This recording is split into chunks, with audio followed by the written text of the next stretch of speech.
vocês estão? Espero que estejam todos bem e que possamos ter um tempo proveitoso no estudo de hoje. Então, vamos hoje discorrer sobre um tema que eu intitulei o seguinte. O título é A Volta dos que não foram, reticência, chamados. Ou então o outro título seria A Segunda Chamada. A gente ouve muito falar de chamada, né? Tem a chamada para o ministério, mas tem também a chamada para a salvação. Então eu vou primeiro discorrer um pouco sobre a chamada para a salvação. 1 Coríntios 1:26 diz assim: Porque vede, irmãos, a vossa vocação, que não são muitos sábios segundo a carne, nem muitos poderosos, nem muitos nobres que são chamados. Olha a palavra chamados aí, né? Não são muitos que são chamados. Aí na sequência, em vez de usar a palavra chamado, ele vai usar a palavra escolheu, né? Então veja só. Mas Deus escolheu, agora escolheu a palavra, né? As coisas loucas deste mundo para confundir as sábias. E Deus escolheu as coisas fracas deste mundo para confundir as fortes. E Deus escolheu as coisas vis deste mundo e as desprezadas e as que não são para aniquilar as que são, para que nenhuma carne se glorie perante ele. Então, uma vez ele usou a palavra chamado, né? Não são muitos que são chamados, né? Que poderosos, nem nobres,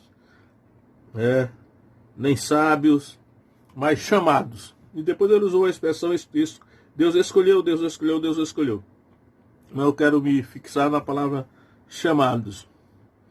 É a primeira chamada para a salvação. E aí agora eu vou para 1 Coríntios ainda, né?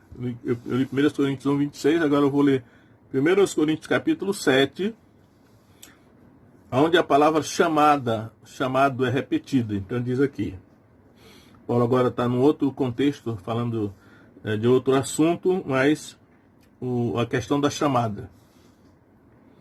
Então, 1 Coríntios 7:17, ele diz assim: E assim cada um ande como Deus lhe repartiu, cada um como o Senhor o chamou. Cada um como o Senhor o chamou, Deus chamou, né? É o que ordena em todas as igrejas. É alguém chamado estando incircunciso? Não, é alguém chamado estando circuncidado? Ou seja, um judeu, né? Fique circuncidado. É alguém chamado estando incircuncidado? Não se circuncide. A circuncisão é nada, e a incircuncisão nada é, mas sim a observância dos mandamentos de Deus. Cada um fique na vocação em que foi chamado. A palavrinha chamado, né? Isso é chamado para a salvação. Foste chamado sendo escravo. É bom lembrar que quando essas palavras foram escritas, né, no Novo Testamento, a escravidão era algo normal, né? Era uma instituição aceita por todos, no sentido de que era a cultura do mundo.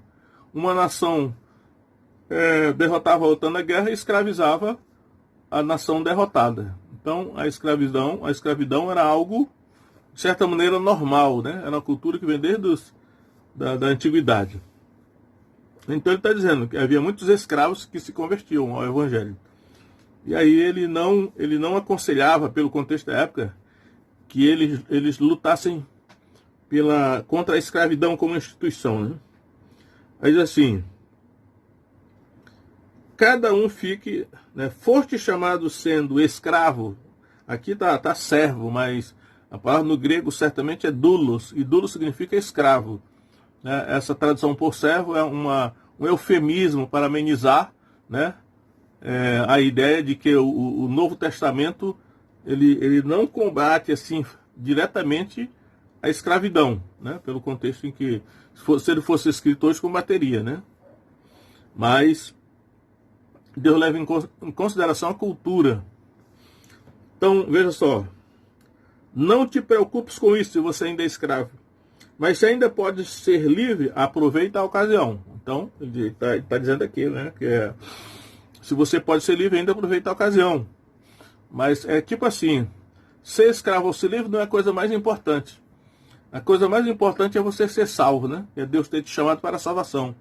E você não ir para o inferno, nem viver separado de Deus neste mundo.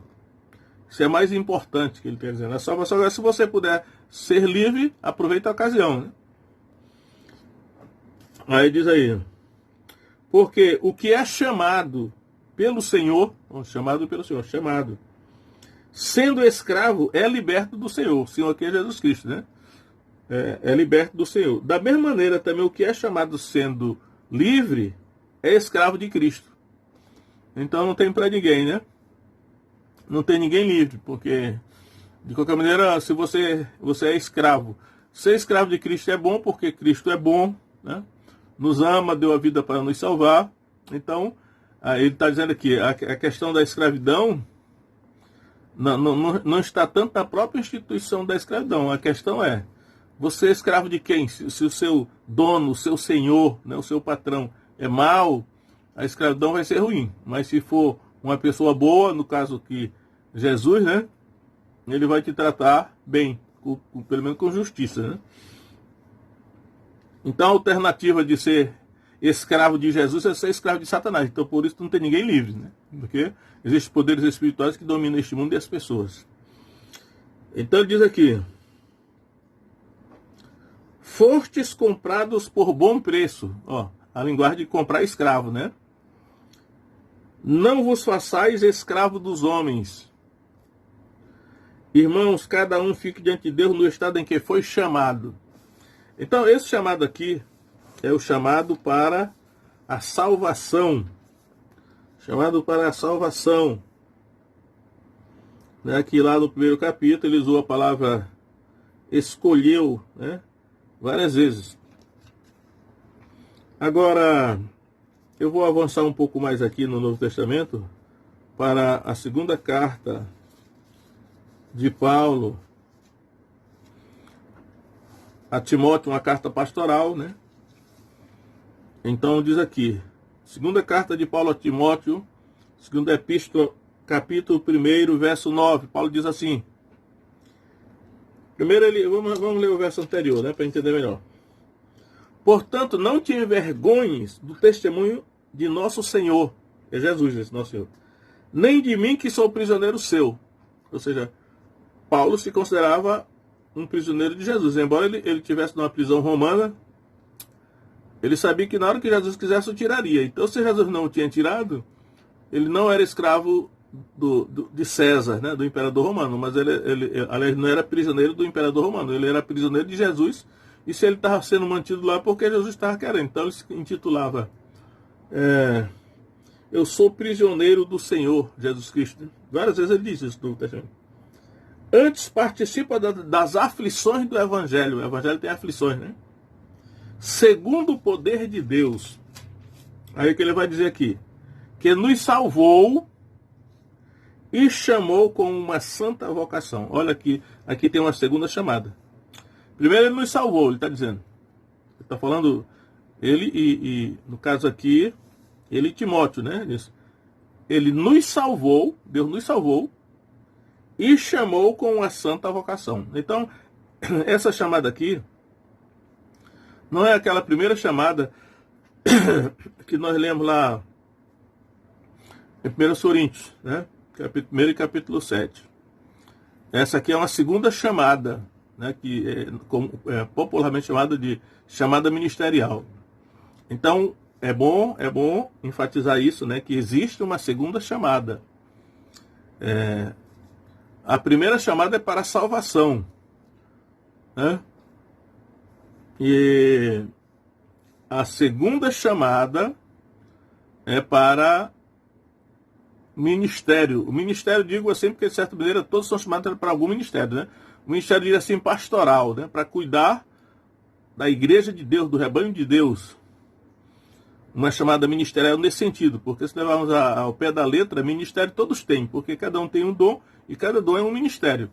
Mas a segunda chamada, né, que é essa aqui, que Paulo está dizendo, Deus nos salvou e chamou com uma santa vocação.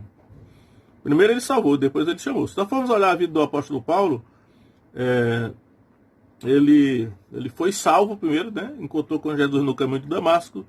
3 dias depois, Ananias foi à casa onde ele estava orando, 3 dias sem comer, jejuando, e ali ele foi batizado, ele foi salvo ali. Hoje eu creio que foi assim mesmo. Mas depois ele teve a chamada ministerial, né?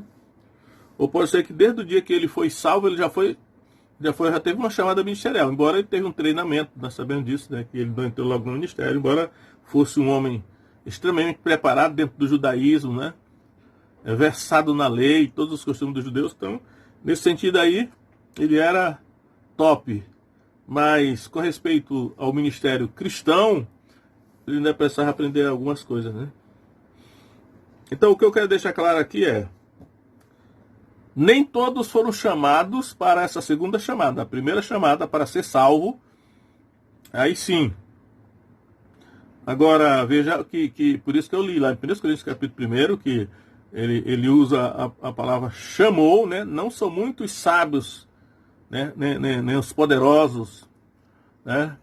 E que são chamados, nem os nobres, de nobre nascimento, que são chamados. Aí depois ele falou, Deus escolheu, aí usou a palavra escolheu. Então, de certa maneira, dá a entender assim que aí há uma discussão aqui, né? Todos os seres humanos são chamados, ou todos foram escolhidos? Isso aí é uma controvérsia a respeito disso. O certo é que se você foi chamado, veja qual é a sua chamada. A sua chamada é para ser salvo, então você seja salvo, né? Agora, a segunda chamada, que é essa chamada de ministerial, o termo talvez não seja correto, porque chamada ministerial, todas as chamadas são ministeriais, porque todos têm um ministério, por mais simples que seja, né? Por isso que ele chama de vocação lá, ele diz, olha, a salvação é uma vocação. E embora hoje nós usamos a expressão, a vocação só por da segunda chamada, né? Aquela pessoa é uma pessoa vocacionada, ou seja, para o pastorado, para a segunda chamada, para cuidar da igreja, mas vocação é chamada. A primeira chamada é uma vocação, a segunda também, mas tudo são chamados de vocação, né?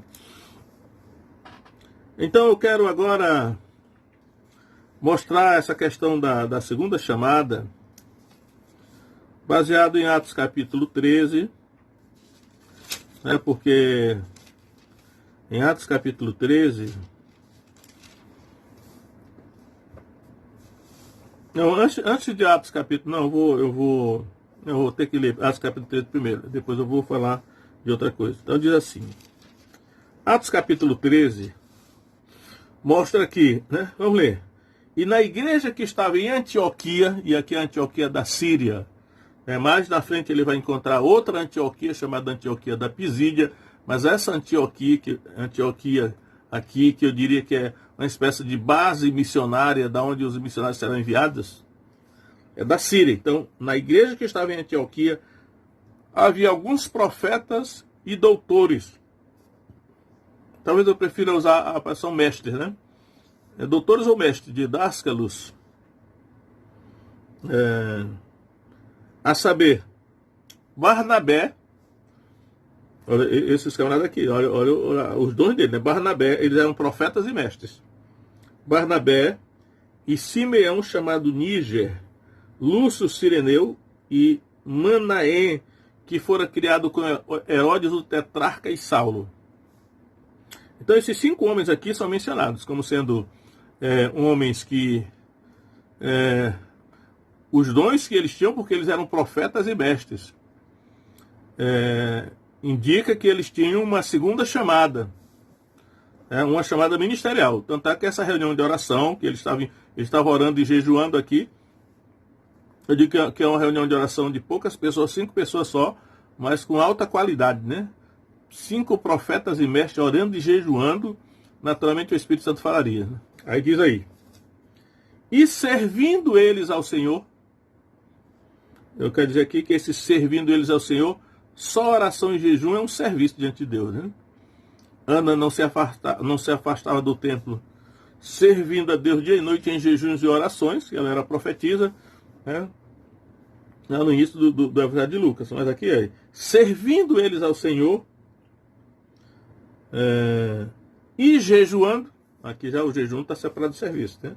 Nós vamos imaginar que o serviço seja só oração, podia ter outra atividade ali, mas, e jejuando, disse o Espírito Santo, o Espírito Santo agora falou, apartai-me a Barnabé e a Saulo para a obra que eu os tenho chamado. Então aqui é muito importante isso que o Espírito Santo fala aqui. Provavelmente o Espírito Santo é possível que tenha falado por meio de algum profeta, né? Apartai-me a Barnabé e a Saulo. Então ele indicou, havia 5 homens ali altamente qualificados, mas o Espírito Santo mencionou por nome 2. Para a obra que eu os tenho chamado. Aí está aí a palavrinha chamado. Naturalmente esses camaradas já eram salvos, né? Portanto, a primeira chamada tinha sido já ficada para trás, e agora eles estão uma segunda chamada, que é essa aqui, que nós chamamos hoje normalmente de chamada ministerial, que eu acredito que não seja a palavra mais indicada, né? Porque ministério todos têm. Poderia ser uma chamada pastoral, né? Ou no caso aqui, a apostólica. E aí eu quero dizer aqui que a palavra apostólica aqui, que eu entendo, é só o sentido do verbo apostoléu, né, que significa enviar. Né? Que aqui é um apóstolo, alguém que foi enviado. Então, apóstolo de Deus foi enviado por Deus, apóstolo de Cristo foi enviado por Cristo. Esses aqui são apóstolos do Espírito Santo, porque eles vão ser enviados pelo Espírito Santo. Diz aqui. Então, jejuando e orando, e pondo sobre ele as mãos, os despediram. Aí sim. Assim estes, enviados pelo Espírito Santo, então eles foram enviados pelo Espírito Santo. Desceram a Seleucia e dali navegaram para Chipre. Então, aqui o que eu estou querendo mostrar é o seguinte. Eu acho que hoje só vai dar tempo eu falar no caso aqui, nesse caso de João Marcos, né? Esse personagem João Marcos, que eu vou mostrar aqui agora no texto, a minha convicção ele era um crente, realmente era um crente, né? Mas ele não tinha sido chamado para essa missão, que no caso aqui é apostólica, né? Porque eles seriam enviados, eles foram enviados pelo Espírito Santo. O Espírito Santo foi muito claro. Apartai-me a Barnabé e a Saulo para a obra que eu os tenho chamado. Então ninguém tinha o direito de colocar mais gente nesse meio aí, né? Parece aquele jeitinho brasileiro, né? Era para ter sido feito estritamente como o Espírito Santo havia determinado. Barnabé e Saulo, né? Aqui ele fala Barnabé e Saulo. Primeiro ele menciona Barnabé, depois Saulo, né? Eram esses dois que o Espírito Santo enviou para essa segunda chamada, essa missão. Aí eu digo que é a segunda chamada. Veja que nem toda a igreja de Antioquia foi mandada, né? Porque o Espírito Santo poderia ter dito assim, olha, toda a igreja de Antioquia está muito parada, vou mandar todo mundo cumprir a missão, vamos se espalhar, né? Eu estou falando nesse contexto aqui, porque no contexto de Atos 8, toda a igreja que estava em Jerusalém acomodada, não diria nem acomodada, mas ela estava deixando de se espalhar para levar a mensagem. Mas lá houve uma perseguição que espalhou a igreja. Embora os apóstolos ficaram em Jerusalém, né? Os que não se espalharam. Mas no caso aqui, é uma igreja gentílica, o início da obra missionária realmente que o Espírito Santo está liderando aqui. Eles não mandaram toda a igreja e nem mandaram todos os pastores, porque havia 5 desses homens altamente qualificados, profetas e mestres. O Espírito Santo mandou 2 só. Então nós temos que ver esse conceito, né, da nossa visão missionária hoje, se nós devemos mandar toda a igreja para a obra missionária, ou se vamos ver quem foi que o Espírito Santo designou para ir, quem são as pessoas, né, para depois não acontecer isso que eu vou mostrar aqui. No entanto, junto com esses dois homens, Barnabé e Saulo, foi um jovem chamado João Marcos.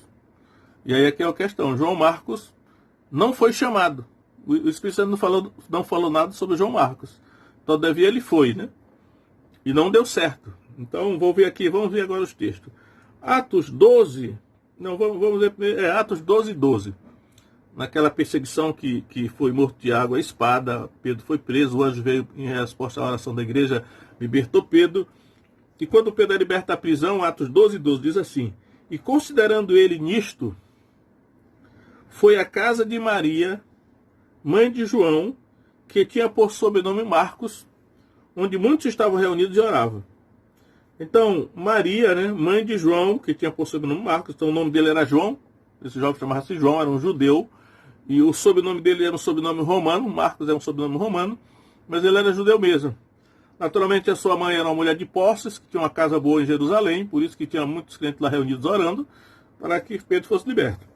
E aí, quando Paulo e Barnabé e Paulo, né? Barnabé e Saulo, retornam de Jerusalém para Antioquia, da onde eles tinham saído para levar uma oferta, né, de dinheiro para a igreja de Jerusalém, que estava passando por necessidades.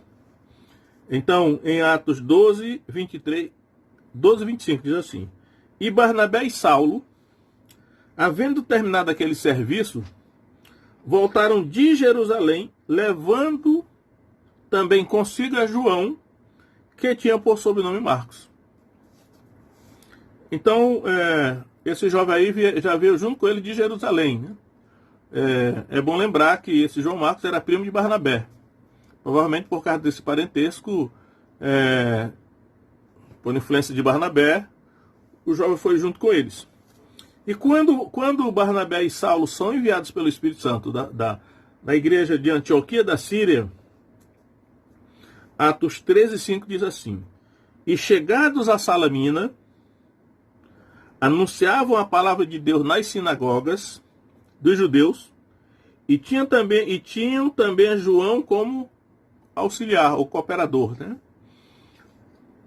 Ou seja, então já percebemos aqui que não foram somente Barnabé e Saulo que foram na viagem missionária, a primeira viagem missionária, mas o João Marcos foi junto com eles. Ou seja, eles levaram alguém que o Espírito Santo não mandou, né? E aí, isso aqui é um princípio espiritual, né? Que quando nós formos fazer alguma tarefa para Deus, devemos levar só aquelas pessoas que Deus mandou, porque se for alguém que Deus não mandou, ele vai só atrapalhar. Então, se nós formos olhar aqui todo o contexto, nós vamos ver que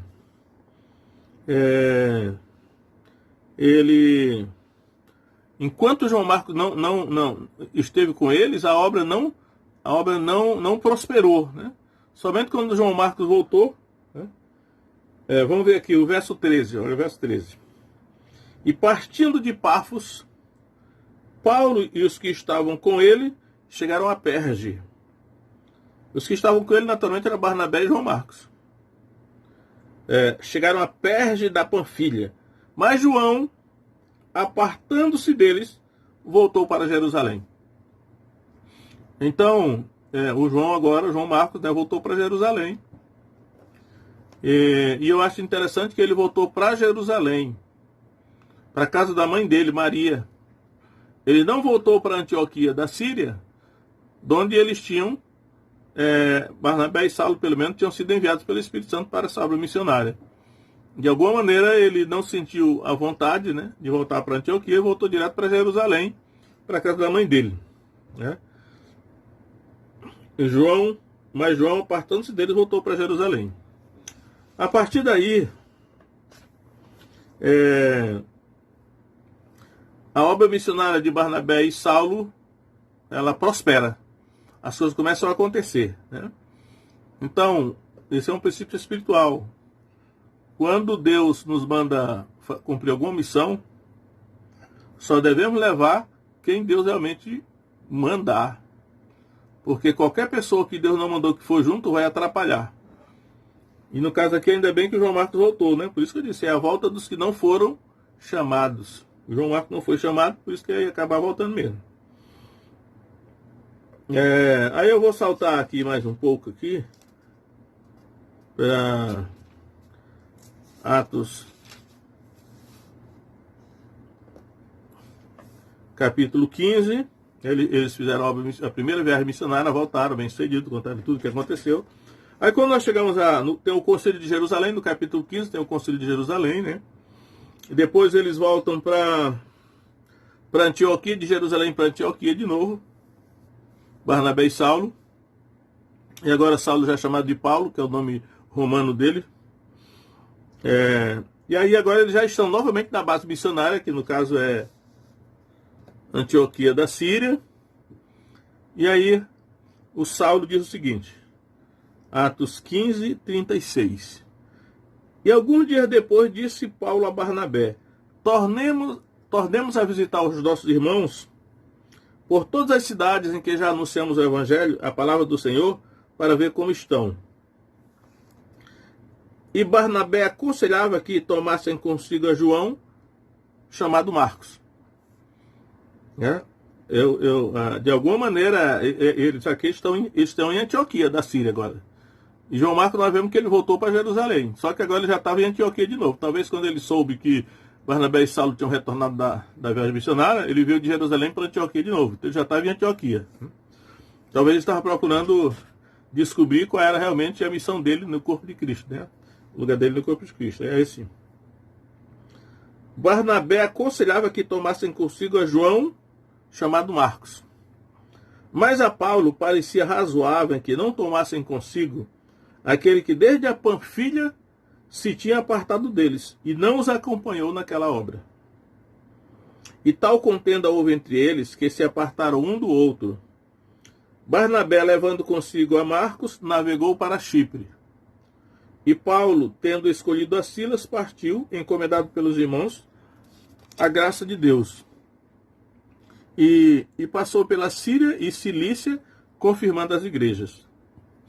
Então, é bom lembrar que a partir desse momento aqui, Barnabé, nós não vemos mais a ação de Barnabé na obra de Deus, né? O nome dele não é mencionado, mas só assim como lembrete. Mas parece que o Espírito Santo deixou Barnabé porque o Barnabé desapareceu. Depois ele levou João Marcos, primo dele, né, para essa missão lá em Chipre. Mas ninguém sabe mais nada dele. Pode ser que o Espírito Santo tenha desaprovado, né? Esse fato, tenha dado razão para Paulo. Que Paulo não queria que levasse João Marcos. Agora ele tinha aprendido a lição, né? Eu não vou levar João Marcos porque ele não foi chamado. Paulo estava certo. Mas para que João Marcos não fique totalmente no anonimato aí, ele vai ser mencionado ainda em Colossenses. Vamos ver Colossenses 4:10. Que Paulo está escrevendo essa carta para a igreja de Colossos. Então Paulo diz assim, Colossenses 4:10. Aristarco, que está preso comigo, vos saúda. E Marcos, aqui está o sobrinho de Barnabé, acerca do qual já recebestes mandamentos, se ele for ter convosco, recebei-o.